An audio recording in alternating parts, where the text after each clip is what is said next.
I went to the airport with my daughter-in-law and my grandson to welcome my son home after a year working overseas.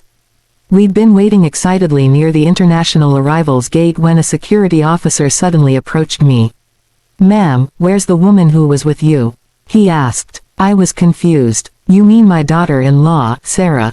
She just went to the restroom." Over his radio, a voice snapped, "She's heading toward the exit. Team G, surround her." My stomach dropped. I grabbed my phone and called Sarah, but it went straight to voicemail. The phone was off. 15 minutes later, the entire terminal was chaos, officers rushing everywhere, passengers whispering, phones recording. I held my grandson Ethan tight as he started to get scared. Then I saw him, my son, Daniel, walking through the gate, tanned and thinner but smiling that same warm smile I'd missed for a whole year. He waved, started toward us, and 2 officers stepped in front of him. "Daniel Brooks?" one asked. He nodded, confused. The handcuffs clicked. A gift bag he was carrying hit the floor. I screamed, "You've got the wrong person." But they weren't listening. They told me Daniel had been arrested for ties to an international fraud ring. I couldn't breathe. They took him away while I stood frozen, clutching Ethan as he cried. They drove us to the station. I called my cousin Lisa to come get Ethan. Watching him leave in her arms, sobbing for his daddy and mommy, broke something inside me. I'm Evelyn Brooks, a retired schoolteacher. My husband passed 10 years ago, and since then my world has been Daniel and little Ethan. Daniel is a good man, honest, hard-working carpenter, maybe too trusting. Sarah seemed perfect. Loving wife, devoted mother, successful with her online craft business. She'd taken care of me while Daniel was in London. Or so I thought. Sitting in that cold waiting area, memories I'd ignored started flooding back. Late-night whispers on the balcony. Expensive bags and jewelry she claimed were bonuses. That one afternoon I overheard her on the phone. "No, don't use my account, it's too risky. Use Daniel's. He's overseas, he won't notice. It'll look cleaner." I'd told myself it was nothing. I didn't want to rock the boat. Now my silence felt like betrayal. Hours later, the lead investigator, Detective Harlan, showed me the file. Over $2 million had moved through an account in Daniel's name, then vanished offshore. Every transfer bore Daniel's signature. I begged to see my son. When they finally let me in, Daniel looked crushed. Through tears he told me Sarah had asked him to sign papers for her business the day before he left for London. "Sign quick, babe, the lawyer's waiting." He'd trusted her. He'd signed everything without reading. Detective Harlan returned with worse news. Sarah was the ringleader in the southeast. She'd planned her escape the moment she sensed trouble. Daniel was the perfect fall guy. Lawyer after lawyer turned us down. The evidence looked airtight. Hope was slipping away. Then one evening, the doorbell rang. A woman in her 40s stood there, sharp eyes, simple clothes. "Mrs. Brooks, I'm Detective Maya Reed, Cybercrimes Unit.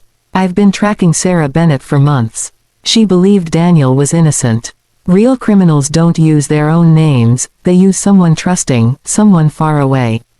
But belief wasn't proof. We needed evidence. With my permission, Maya searched Sarah's locked home office. Behind a false drawer bottom we found burner phones, SIM cards labeled with European countries, notebooks listing elderly victims and stolen amounts, and photos of Sarah with known international criminals, including one with a long scar on his cheek.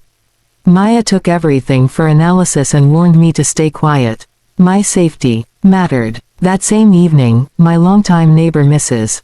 Harriet Walsh came over, worried after hearing rumors. When I broke down and told her everything, leaving out Maya's visit, Harriet grew quiet. Then she whispered, 2 weeks ago I saw Sarah late at night by the gate, talking to a tall man with a scar on his cheek. She handed him an envelope and said, "The package for Frankfurt." He replied, "The widow in Detroit is clean." A witness. I begged Harriet to come to the station with me. She agreed instantly. As we drove, a white truck barreled out of nowhere and slammed into us. Everything went black. I woke in the hospital. Maya was beside my bed, face grim.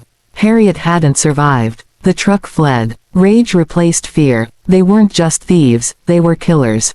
Maya's team traced the truck rental to a man named Victor Kane, long scar on his cheek, known enforcer. They arrested him. Under pressure and photos of the elderly victims, including Harriet, he cracked. He'd been hired by Sarah. And he revealed Sarah kept an external hard drive with everything. Victim lists, call recordings, money trails, even meetings with the ringleaders, her insurance. Using Victor's phone records, they located Sarah in a remote cabin in the mountains. SWAT moved in at dawn. I watched from the command van as they took her into custody. She glared at me through the window, pure hatred. With the hard drive's evidence and her own recorded phone call bragging that Daniel was the lovesick fool taking the fall, charges against him were dropped immediately. I brought Daniel home. He hugged Ethan so tight neither let go for minutes. The scars remained, but we were together. Daniel filed for divorce and won full custody. Sarah never fought it. We sold the Atlanta house, too many ghosts, and moved to a quiet coastal town in the Carolinas. I opened a little bakery called Serenity Sweets. The smell of fresh bread and cinnamon became my healing. Daniel works at a local workshop and is there every afternoon for Ethan. We walk the beach, rebuild sandcastles, read stories at night. One Sunday, Maya, now Captain Reed, visited in a sundress, bringing Ethan a wooden sailboat. Seeing my son laugh again, my grandson's joy echoing with the waves, I felt peace settle in my heart. I learned a hard lesson: blind trust can destroy us, and sometimes we must fight for truth even when it's terrifying. But justice, when we refuse to give up, does come. Thank you for listening to this story on the Whispers of Secrets. If it touched you, let me know in the comments, where are you watching from tonight? I love hearing how far these stories travel. Drop a like, subscribe, and turn on notifications so you don't miss the next one. Your support means everything and helps me keep sharing these real-life journeys.